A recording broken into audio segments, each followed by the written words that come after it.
Bienvenue à tous sur la chaîne YouTube. Je suis Anna, psychologue spécialisée en sexologie. Aujourd'hui, nous allons aborder un sujet qui peut susciter beaucoup de questions, la masturbation à différents âges de la vie. Est-ce qu'il y a des limites d'âge à respecter? Vous serez surpris de découvrir les réponses que nous allons explorer ensemble. Restez jusqu'à la fin de la vidéo pour tout savoir. N'oubliez pas de vous abonner à la chaîne, de liker cette vidéo et de laisser des commentaires. Alors, commençons sans plus tarder.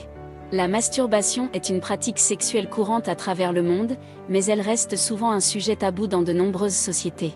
Beaucoup de gens se demandent s'il y a des limites d'âge pour la masturbation et si cette pratique évolue au fil des années. Dans cet article, nous explorerons la masturbation à différents âges de la vie, en mettant l'accent sur les différentes façons dont elle peut être vécue à chaque étape. Lors de l'enfance, la masturbation est souvent considérée comme un comportement exploratoire et naturel. Les enfants découvrent leur corps et explorent les sensations qui en découlent. Il est important de noter que la masturbation chez les enfants est généralement inoffensive et ne doit pas être réprimée. Cependant, il est essentiel que les parents éduquent leurs enfants sur la vie privée et les limites appropriées.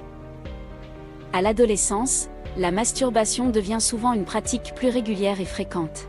Les hormones sont en plein bouleversement et les adolescents découvrent leur sexualité.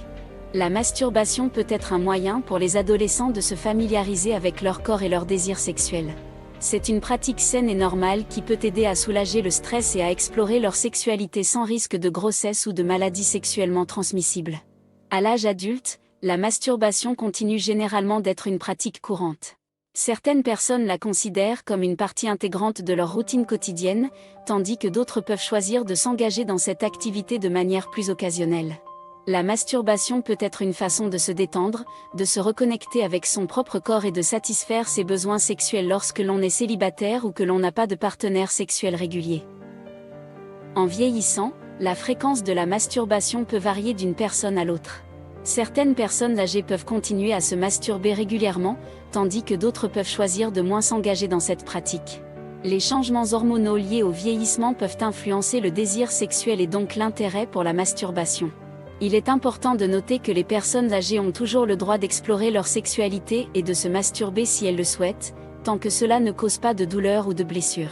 Il est essentiel de souligner que la masturbation est une pratique personnelle et privée, et qu'il n'y a pas de limite d'âge stricte pour s'y adonner.